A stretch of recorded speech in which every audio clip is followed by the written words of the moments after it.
Hi YouTube, it's Ty, and welcome back to Test It with Ty, the channel where I talk about the things that I'm testing and the things that are testing me. And what's testing me today? Still all the bitches on the right couch on this reunion for Real Housewives of Potomac. Oh my gosh. And I am including their husbands. Oops, I mean husband, because only one of them has a man. Okay, so we pick up where we left off with Gizelle giving very fake concern for Karen and her tears. My heart just goes out to Karen. I could not imagine having to deal with this group of bitches while my parents are dying, and I'm guessing, her parents are dead. They were probably dying the whole season, while she's filming, and her mom, I'm guessing, died at some point during the season, and then the camera pans back onto the set. And, we have Ashley just shaking her head like, oh my gosh, I can't imagine. Yeah, Ashley, but yet you still didn't have a problem antagonizing this woman all season and just coming out with these crazy rumors that could have destroyed her marriage, her reputation. But I am so over everybody who was sitting on the right side. Gizelle, Ashley, Robin, and Michael. And Charisse, when she came out. Oh God, we'll get into her later. But so yeah, we have, and I'm glancing at my notes, we have Robin and Ashley trying to still defend themselves before Karen came onto the set, and just I'm so sick of everybody saying, especially Robin, I'm just asking a question. That's what her and Ashley love to say. Oh, it's just a question. I'm just asking a legitimate question. I'm asking a valid question.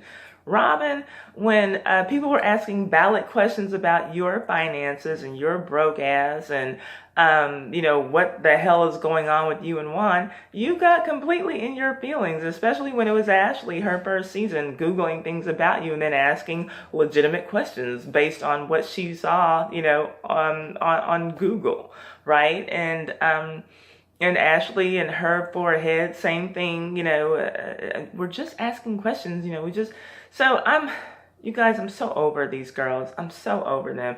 And then, but thankfully, on the left couch, we had Monique and Candace, trying to defend how Karen felt, because Andy's saying, well, wouldn't it just be easier if Karen would just say, I'm going through some things and I don't want, and no, it wouldn't, Andy. You see how these bitches are, but maybe you don't see it, Andy, because you're just like these bitches. Andy was, to me, and correct me if I'm wrong or tell me if you saw it another way, but it seemed a lot like Andy was siding with the bitches, with the mean girls, and, wanting to know more and pressing on questions that they either said I'm not going to answer, or I've given you an answer, and if he doesn't think that it's sufficient, he just keeps pressing. He keeps on and on, very much like Ashley.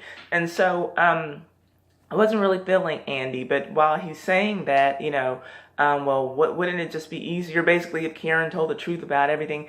And Candace says, well, I'm a lot like Karen in that regard, and you do kind of want to guard some things, because I see that these women will, no matter what it is that you say, you can give them 100% the truth, or you can reserve some things for yourself and be judicious in what you're talking about, and they'll still find a way to twist it. So I can understand Karen not wanting to be forthcoming, with everything.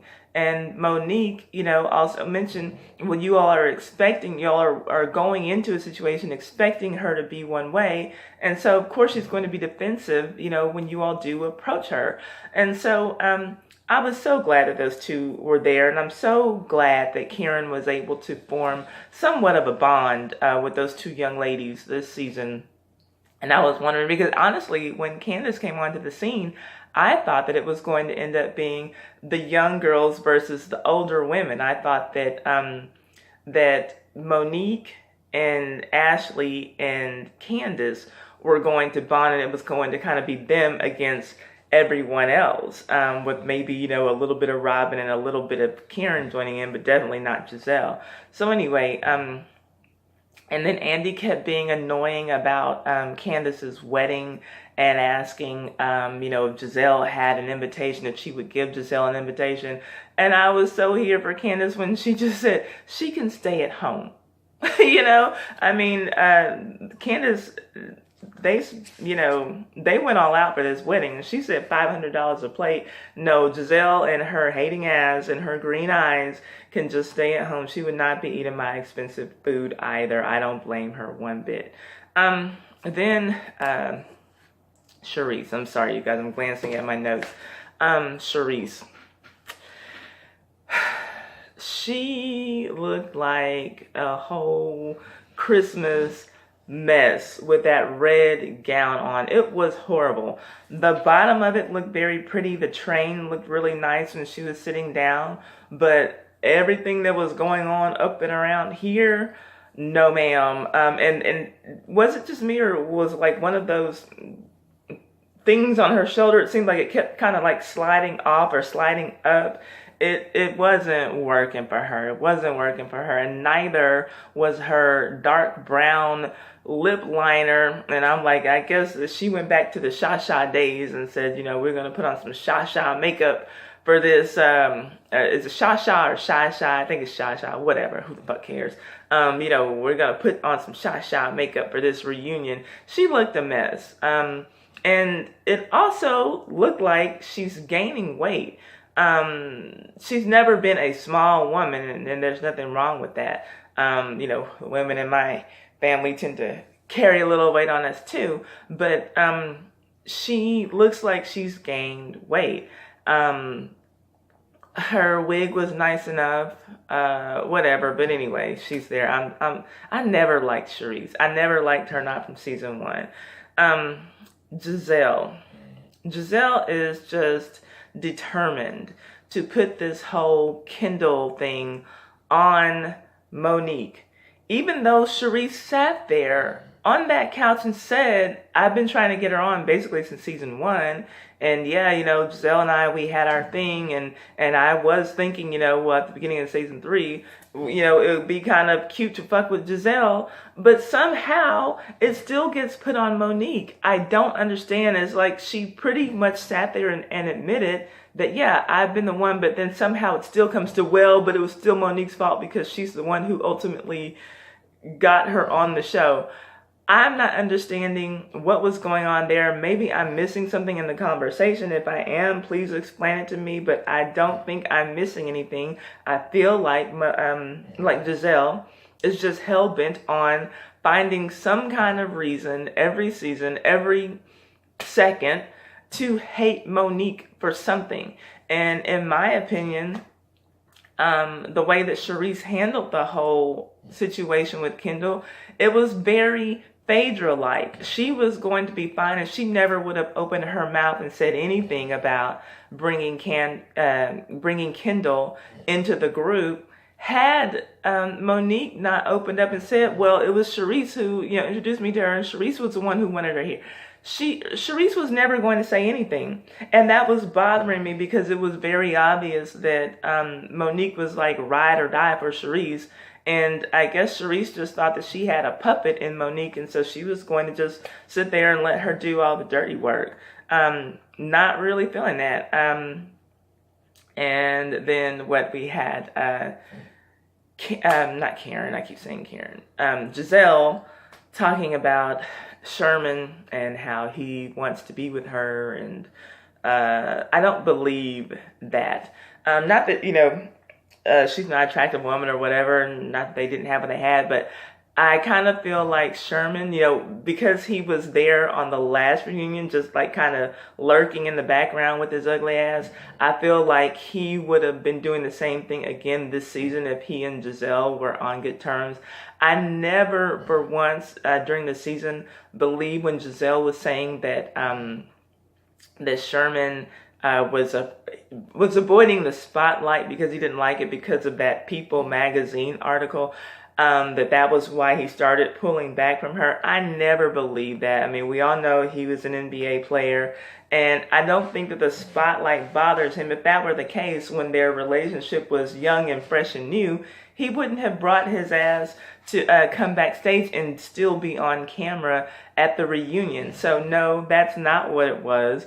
The problem was his doing it in the park after dark situation. I think that when he got wind that his ex-wife was going to be on, and when he got wind that that situation was coming to light, he didn't want to get his ass on the screen anymore. That's what I think. And so Gizelle, I mean, she's just this mad, angry, bitter old woman, and it's sad because she's a pretty girl. Doesn't really have any reason, I don't think, to be as hateful as she is, but she is. And so it's just funny, to me, when I think back to season 1 and these women are talking about, their pedigree and these distinguished families that they come from, and you look at Gizelle, and the only man who she can attract is a man who's interested in prostitutes. Monique was definitely loyal to Charisse, to a point where I'm just like, well, why? And it was making me look at Monique funny because I've never liked Charisse, and don't get me wrong, I've not been that big of a fan of Monique since she came on because she was far too braggadocious, in my opinion. And you can tell she's new money because of the way she would talk about how much everything cost, and oh girl, I can't leave these $600 glasses outside. She's annoying as hell.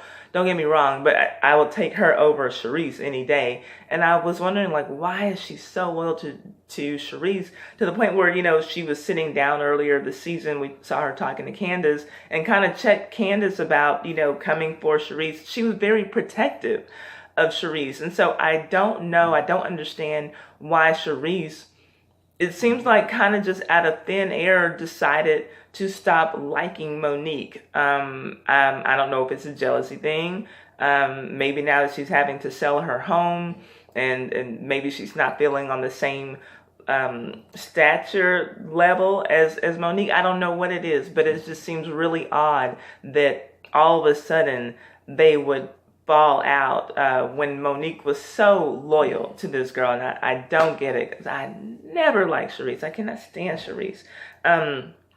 Chris coming onto the scene, then the men come on after they had their little moments with Charisse, and Chris is talking about how he lost Chris Samuels, not white Chris Samuels, talking about how he's lost 35 pounds and having a lot of sex at home being one of the reasons, and that was a cute little laugh or whatever. But did you notice that all of the bitches on the right couch were like, when he said that, it's like, yeah, I know that none of y'all are getting dick. Even though, Ashley, your husband's sitting right there, that shriveled up old ass dick, I'm sure is not really doing anything for you, but whatever. I digress. So, I was so here for how Chris Samuels spoke on behalf of his wife. He does seem like he can be a bit of a demanding guy, but he does seem to know that. He seems to be aware of that about himself, and he does also seem to give to Monique in return. And like I said last week, I can give or take Monique by herself, but she and her husband together, I really love seeing that dynamic. And if you hear snoring in the background, my dog is right here next to me. He was just playing outside, and he's tired, so he's snoring. So forgive me if you hear him. And then we had Andy asking Ray why he didn't tell Karen about everything that was going on with his tax issues, and listening to Ray, because there was a time, I don't know if it was season 1 or season 2, that Karen lied about something during a reunion, but Ray came like right back and basically busted her out. So when Ray says something, I do tend to believe it. And so now it was kind of odd to think that maybe Ray hadn't been telling Karen anything about any of this stuff, and like maybe just mentioned it once to her casually about the taxes. But to hear Ray say that, it would not affect her ultimately, I didn't want her worrying about it. I believe Ray, and so I do believe that Karen was in the blind about it. And Ray, being her husband, loving her, probably didn't want her worried about it, because he's already looking at what's going on with her parents, then now their daughter is out of the house, she's at college. Karen went through a lot of serious life changes. I don't think anything more serious than both parents dying, in less than 1 year, apart. So I do believe Ray, was protecting her. And like he said, he's a businessman.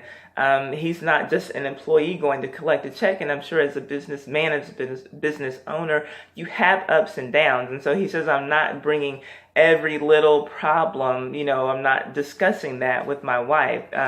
He seems, like an alpha male. They both seem very old school. I don't want her worrying about that. I want her to take care of the house, take care of, our children, and I will handle this stuff. And that's how they both seem. And that works for them. Andy was really getting on my nerves the way that he was questioning Ray. I felt like Ray gave enough information, and then in saying that, my attorneys and my accountants have told me not to discuss the matter. And, I think that he had to say that twice. And both times he said it, Andy still had another question. Andy very much giving me Ashley tease during this reunion, and I wasn't here for it.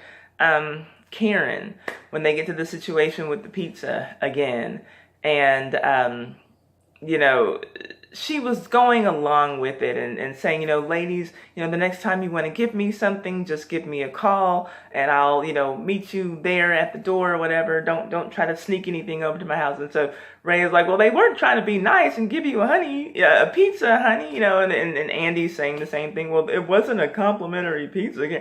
And she's like, yeah, I know, I get that.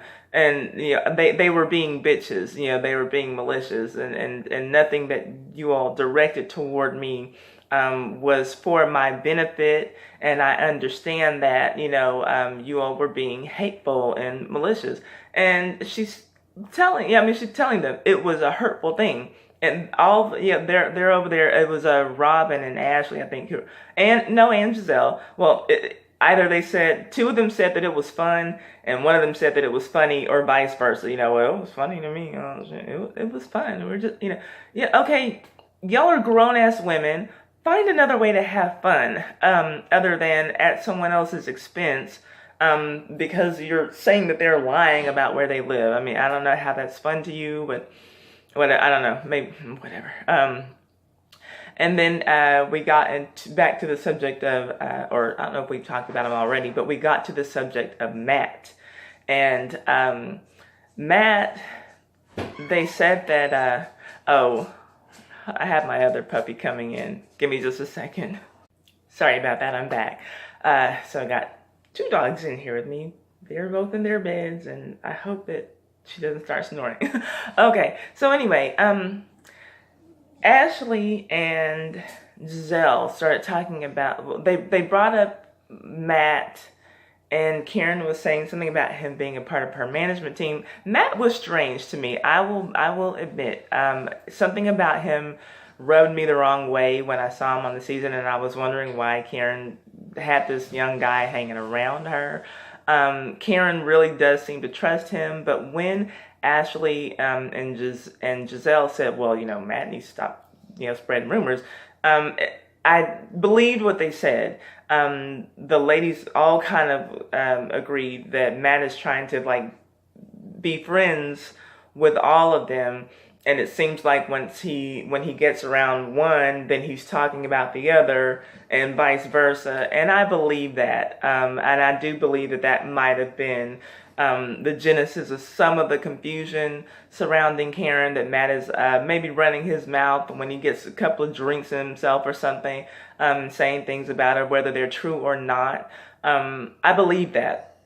And so I think that I really think that she needs to just cut him loose. I would say she needs to watch her back around him, but, like Sheree said, he's hanging around her and whatever, and Karen just sees him as being a friendly guy, but I kind of feel like he's one of those opportunistic gay guys who's hanging out with, fabulous women looking to get his shot to get on TV. And I kind of feel like all the ladies really need to cut him off. He's probably trying to use them for whatever he can get out of it. Any one of them, whoever he can land something with. That's the impression that I get about Matt. Let's see. Michael and his disgusting, ugly, old, nasty looking ass going in on Ray and Karen and talking about why he doesn't believe that they live in the house in Great Falls, and it doesn't make any sense because I assume you're a small businessman, and all this stuff to Ray, and it just doesn't make any sense that you would leave a home that you own in Potomac to move out to Great Falls, which is so much further away. And why are you worried about it? Maybe they don't mind the drive. Maybe for what I don't know why they did what they did, and they said, and still the tax situation, that doesn't make sense either, because, as a businessman, you have an accountant and you have to sign your tax returns every quarter. Michael, mind your own goddamn business, because, like Ray said, we know that you're having some business issues of your own, and not only your business issues, but your big four-headed wife sitting there, who you didn't want to even bless her with your shriveled up nasty seed. You have so much energy, both Michael and Ashley. Now, in this regard, I would say they're perfect for each other.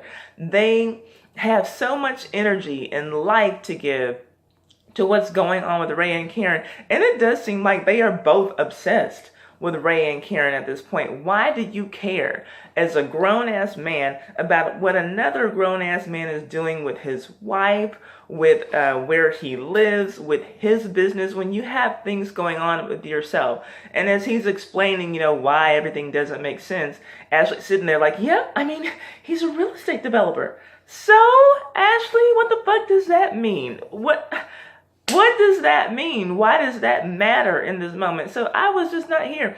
And then after he goes on and on about why he doesn't believe it and why it doesn't make sense, because he's got it all figured out. Well, then when Karen tries to rebut and, say whatever it is she wants to say, oh, I don't want to hear that because none of it's going to make sense. So you think now you're just showing your white privilege, sir. So you just get to run your crazy white ass mouth and talk about, all this stuff that you think in your head for all these reasons it doesn't make sense. Go on for this 5-minute diatribe against Karen and Ray. But then when they decide to speak of themselves, oh, it's just time to shut it down because you don't want to hear it. Fuck you. You and Ashley seem to think that you all are co-hosting this reunion, and I am so sick of both of them. With his nasty ass. Ashley, you let that get up inside of you, you got a problem, girl. I hear my dog snoring now. I'm sorry, y'all. And why we get on the subject of blue eyes. And I just want to know why Ashley and Michael think that they are entitled to some kind of an explanation about what's going on with everyone, but particularly Karen and Ray. They really both have a hard-on for Karen and Ray. But, when Karen says that's her friend, and then Ashley tries to go into the story for which she was issued the cease and desist, just saying, well, I heard from a very reliable source, her stepson, that that they were together, yada, yada, yada. Then they go back into the story that she told on Watch What Happens Live. And that's the reason that Karen issued the cease and desist order. And then they talked about, and Ashley's talking about one night that Blue Eyes was there. And Monique, you were there too. And Monique's like, yeah, I was there. And I talked to him all night. I talked to him at the bar. And Ashley, well, my friends have drivers and their drivers never come inside. Okay, well, that's your friends. Maybe Karen treats her drivers like they're human and doesn't tell them that they just have to sit in the car and I'll bring you a little bit of, a sandwich, or I'll bring you a doggy bag. Why does Karen have to do what your friends do? Why does Karen have to deal with her drivers the way that your friends do? It was just exhausting listening to Ashley and Michael. They're two disgusting individuals who deserve each other, and we're just going to see how Ashley handles things when life gets thrown her way, when real life situations get thrown her way. Looking at my notes here. The other thing, it seems like everybody on the right couch wanted an apology for something. Michael like sat there and demanded an apology from Karen for talking about that dick pic. And actually, that picture that they kept flashing during the season of Michael, or that they flashed a couple of times, Michael should have been thanking whoever that was, because I know that body looked way better than what Michael's real body looks like.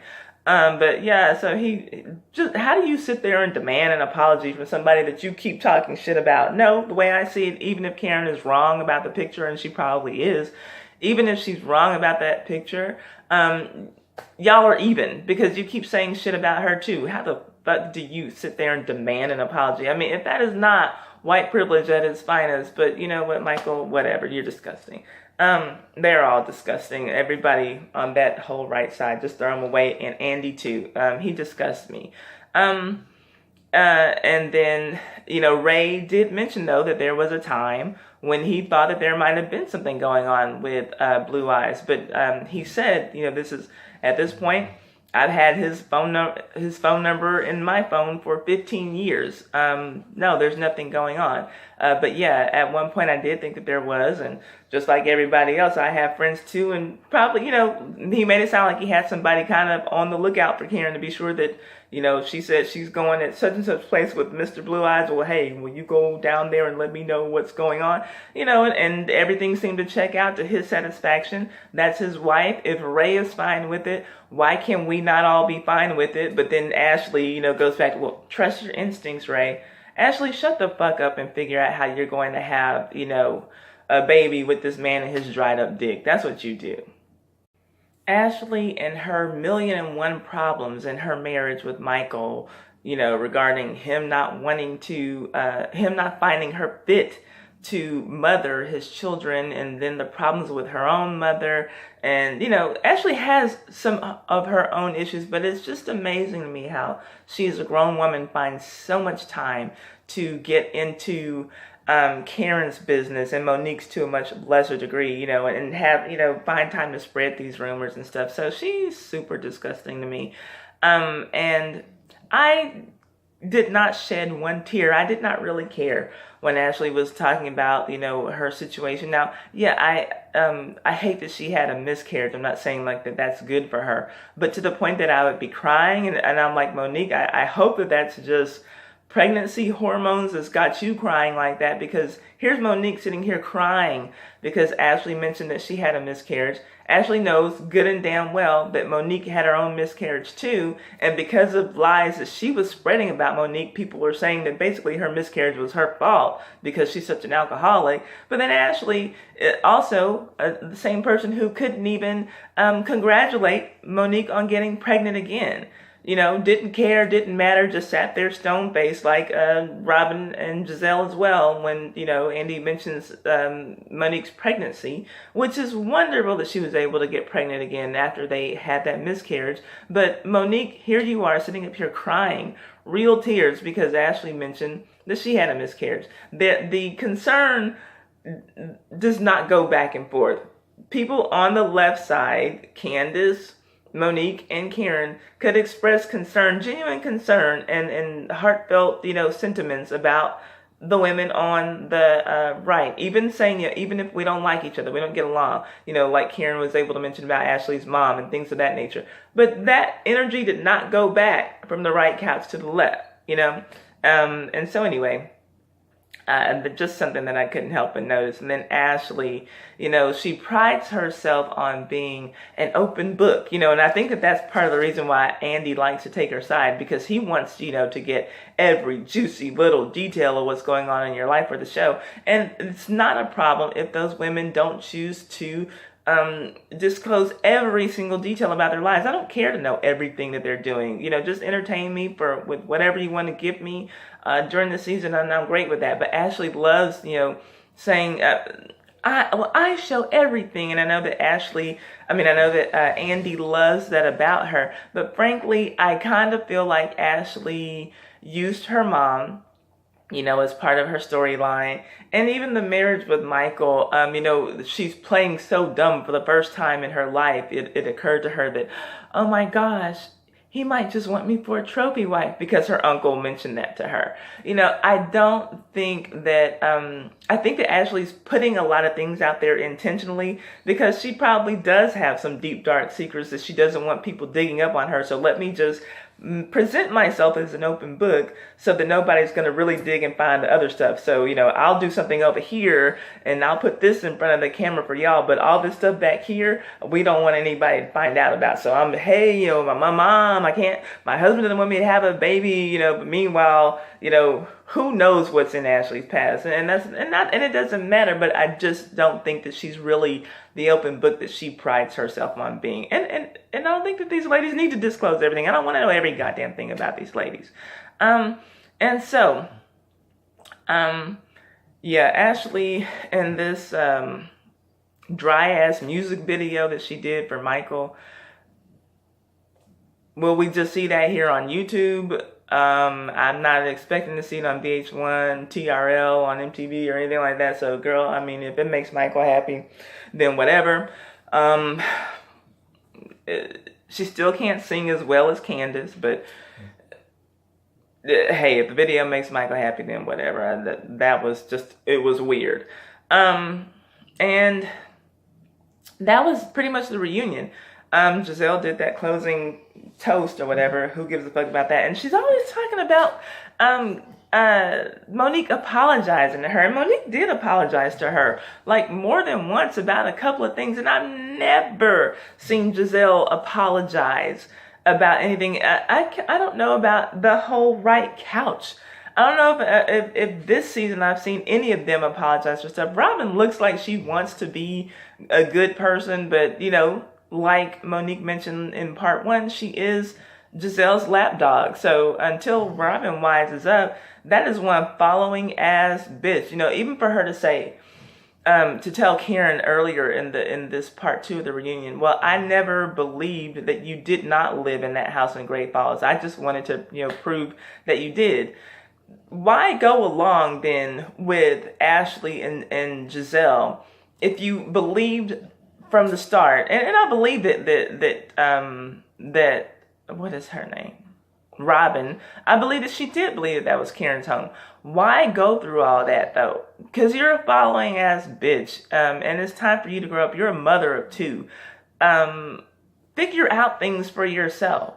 And Andy, the way that he talks to the black housewives, I don't like it. Andy talks to them like he owns them. He talks to them like he deserves to know everything about their life. And that's why I think that he likes Ashley so much, because Ashley just kind of rolls over and, I'm just gonna, I'm very forthcoming, and she said that in part 1, and Andy was like, yeah, you are. Like, yes, you're a good little black housewife. That's how they're supposed to be. You tell him, Ashley. That's how I feel. He's very condescending with the black housewives, to the point that it makes me not want to watch the show, because I know that it's enriching him, and I don't like Andy. I don't like Andy at all, and I don't watch the other Housewives franchises, but I have with my fiance's mom watched reunions of the other franchises. He is not that condescending with those white women, and if they want to move on from something, they do. He doesn't dig the way that he does with the black women. I do feel like Andy just really feels like he owns these black women. I hate it. I feel like the same way with the Atlanta cast. I just feel that way. So maybe I'm reading him wrong, but let's have a discussion. What did you all think about the reunion? I thought that part 2 was not lackluster, but it was odd to me. The season was a lot more exciting than the reunion, and it was a total opposite of what just happened with Real Housewives of Atlanta. The season gave nothing, but the reunion was everything. Even with Andy's flip-flopping ass, deciding to go on and side with Kim Zolciak at the, last minute, but whatever. Just tell me what you thought about it. Let's get a discussion going, and also, do tell me, especially if you follow my colorism series, do we need to explore this group of ladies through the lens of colorism? Because, like I said in part 1, for the review for part 1, I could not help but notice it pretty much looked like light-skinned girls against brown-skinned girls. Even though Karen is light, That's kind of what it felt like. So let me know if we should review this show through that lens. Just take a look at it. Would that be a fun thing to do? Thank you for tuning in. I really appreciate it. I will see you all next year. For the reunion, I don't plan on reviewing the show. Just wanted to do something a little bit different because my Twisted Life TV with Poetry suggested that I review the reunion. Do go over to her channel if you like reviews of Housewives of Potomac, Real Housewives of Potomac. She calls Sharice too much screen time. I love it. That was definitely, even though she only got a couple of segments last night, still a very good and proper fitting name for her with that disgusting dress she had on. Hope you all have a great day and have a great week. Thank you for tuning in. I will see you next year for this and hopefully on the next video. Bye-bye.